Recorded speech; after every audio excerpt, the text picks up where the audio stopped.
This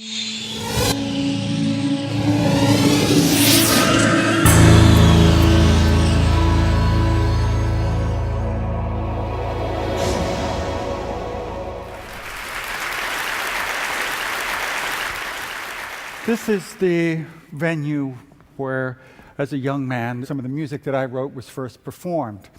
It was remarkably a pretty good sounding room. With all the uneven walls and all the crap everywhere, it actually sounded pretty good. This is a song that was recorded there. This is not Talking Heads in the picture, anyway.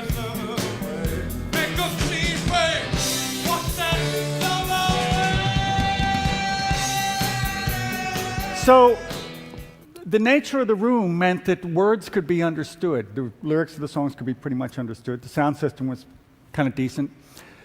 And there wasn't a lot of reverberation in the room, so the rhythms could be pretty intact too, pretty concise. Other places around the country had similar rooms. This is Tootsie's Orchid Lounge in Nashville. The music was in some ways different, but in structure and form, very much the same. The clientele behavior was very much the same too. And so the bands at Tootsie's or at CBGB's had to play loud enough to, the volume had to be loud enough to overcome people falling down, shouting out, and doing whatever else they were doing. Since then, I've played other places that are much nicer. I've played the Disney Hall here and Carnegie Hall and places like that, and it's been very exciting, but I also noticed that sometimes the music that I had written or was writing at the time didn't sound all that great in some of those halls. We managed, but sometimes those halls didn't seem exactly suited to the music I was making or had made. So I asked myself, do I write stuff for specific rooms? Do I have a place, a venue in mind when I write? Is that a kind of model for creativity? Do we all make things with a venue, a context in mind? Okay, Africa.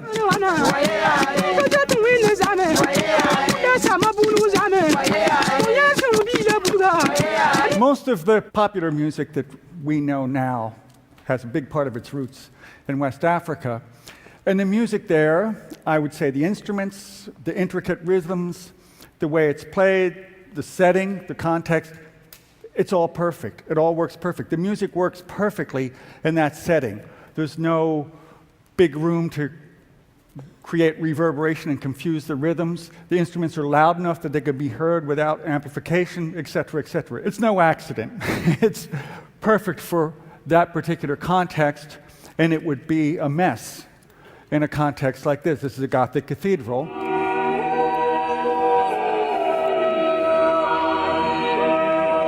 In a Gothic cathedral, this kind of music is perfect. It doesn't change key, the notes are long, there's almost no rhythm whatsoever, and the room flatters the music. It actually improves it. This is the room that Bach wrote some of his music for. This is the organ. It's not as big as a Gothic cathedral, so he can write things that are a little bit more intricate. He can very innovatively actually change keys without risking huge dissonances.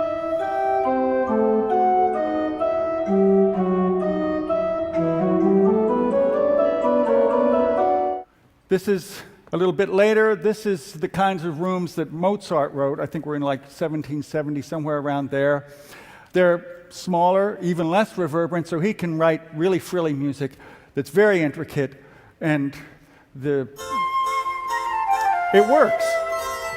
It fits the room perfectly. This is La Scala. It's around the same time. I think it was built around 1776. People in the audience in these opera houses, when they were built, they used to yell out to one another. They used to eat, drink, and yell out to people on the stage, just like they do at CBGB's and places like that. If they liked an aria, they would holler and suggest that it be done again as an encore, not at the end of the show.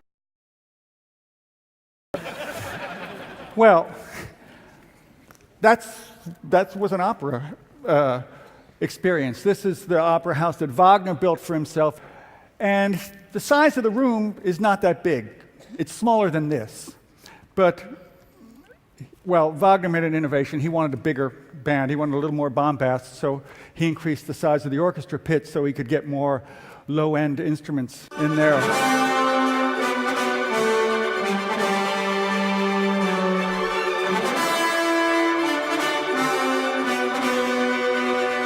Okay. This is Carnegie Hall. Obviously, this kind of thing became popular. The halls got bigger. Carnegie Hall is fair size. It's larger than some of the other symphony halls, and they're a lot more reverberant than La Scala. Around the same time, according to Alex Ross, who writes for The New Yorker, this kind of rule came into effect that audiences had to be quiet.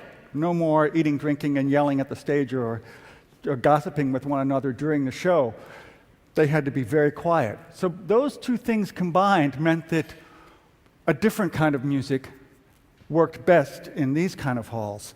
It meant that there could be extreme dynamics, which there weren't in some of these other kinds of music. Quiet parts could be heard that would have been drowned out by all the gossiping and shouting. But because of the reverberation in those rooms, like Carnegie Hall, the music had to be maybe a little less rhythmic and a little more textural.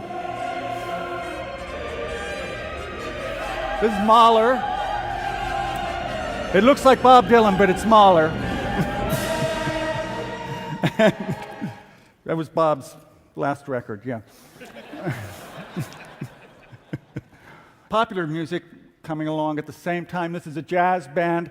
According to Scott Joplin, the bands were playing on riverboats and in clubs. Again, it's noisy. They're playing for dancers. And there's certain sections of the song. The songs had different sections, and the dancers really liked. And they'd say, play that part again. Well, there's only so many times you can play the same section of a song over and over again for the dancers. So the band started to improvise new melodies, and a new form of music was born.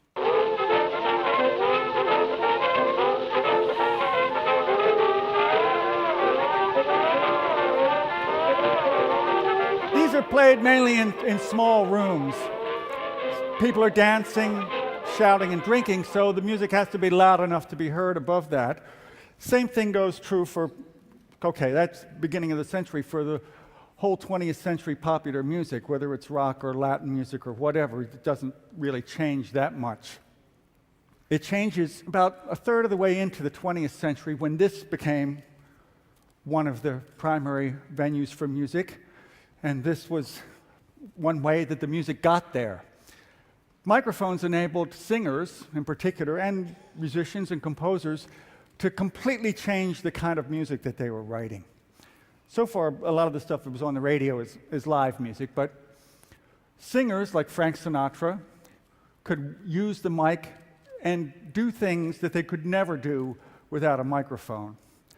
Other singers after him went even further. My funny Valentine, sweet This is Chet Baker, Valentine. and this kind of thing would have been impossible without a microphone, would have been impossible without recorded music as well. And he's singing right into your ear. He's whispering into your ear. The effect is just electric. It's like the guy is sitting next to you whispering who knows what into your ear. So at this point, music diverged. There's live music and there's recorded music. And they no longer have to be exactly the same. Now there's venues like this, a discotheque, and there's jukeboxes in bars, where you don't even need to have a band. There doesn't need to be any live performing musicians whatsoever. And the sound systems are good. People began to make music specifically for discos and for those sound systems.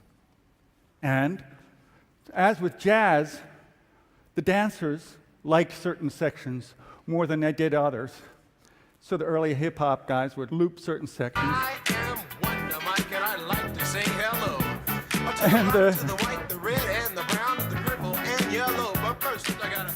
the MC would improvise lyrics in the same way that the jazz players would improvise melodies, and another new form of music was born. live performance, when it was incredibly successful, ended up in what is probably acoustically the worst sounding venues on the planet. Sports stadiums, basketball arenas, and hockey arenas. Musicians who ended up there did the best they could. They wrote what is now called arena rock, which is medium speed ballads.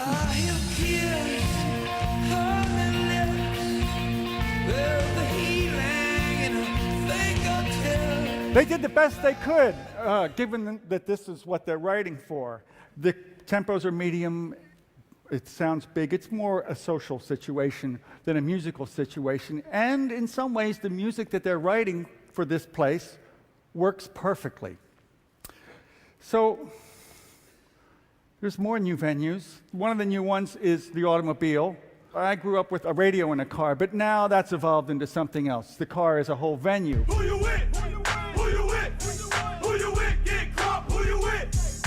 Who you with? The music that I would say is written for automobile sound systems works perfectly on it. It might not be what you want to listen to at home, but it works great in the car.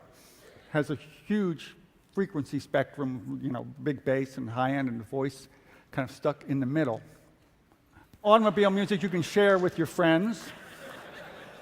There's one other kind of new venue, the private MP3 player. Presumably this is just for Christian music. And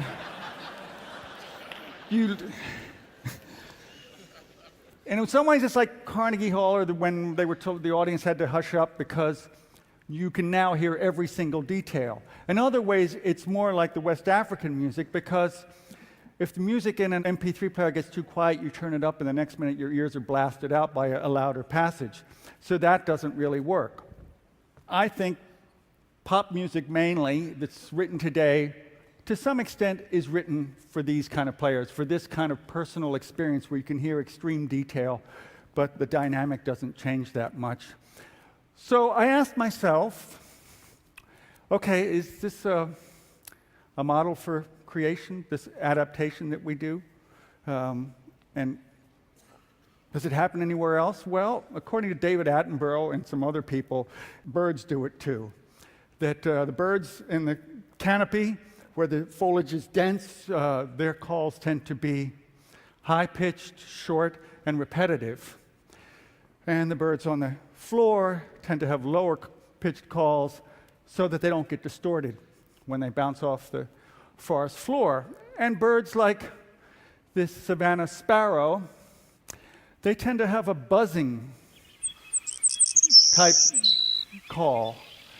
And it turns out that a sound like this is the most energy efficient and practical way to transmit their call across the fields and savannas. Other birds, like this tanager, have adapted within the same species. The tanager on the east coast of the United States, where the forests are a little denser, has one kind of call, and the tanager on the other side, on the west, has a different kind of call. So birds do it too. And I thought, well, if this is a model for creation, if we make music primarily, the form at least, to fit these contexts, and if we make art to fit gallery walls and museum walls, and if we write software to fit existing operating systems, is that how it works? Yeah, I think it's evolutionary, it's adaptive, but the pleasure and the passion and the joy is still there. This is a reverse view of things from the kind of traditional romantic view. The romantic view is that first comes the passion, and then the outpouring of emotion, and then somehow it gets shaped into something. And I'm saying, well, the passion's still there, but the vessel that it's going to be injected into and poured into, that is instinctively and intuitively created first. We already know where that passion is going. But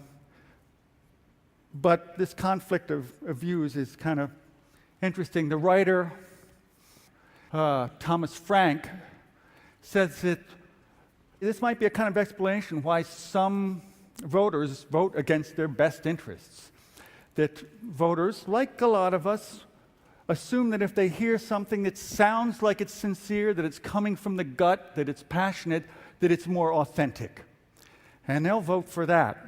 So that if somebody can fake sincerity, if they can fake passion, they stand a better chance of being selected in that way, which seems a little dangerous. I'm saying the passion, the joy are not mutually exclusive. Maybe what the world needs now is for us to realize that we are like the birds. We adapt, we sing, and like the birds, the joy is still there even though we have changed what we do to fit the context.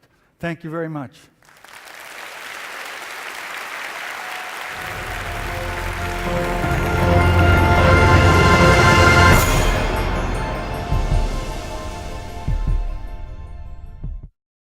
Investment in broadband high-speed internet can help small businesses create new American jobs. Small businesses are being formed, dreams are being launched, and at AT&T, we're investing billions to upgrade and build out our wired and wireless networks. Now is not the time to stall momentum or stifle innovation or investment. Jobs, dreams, and the future are at stake. AT&T, your world delivered.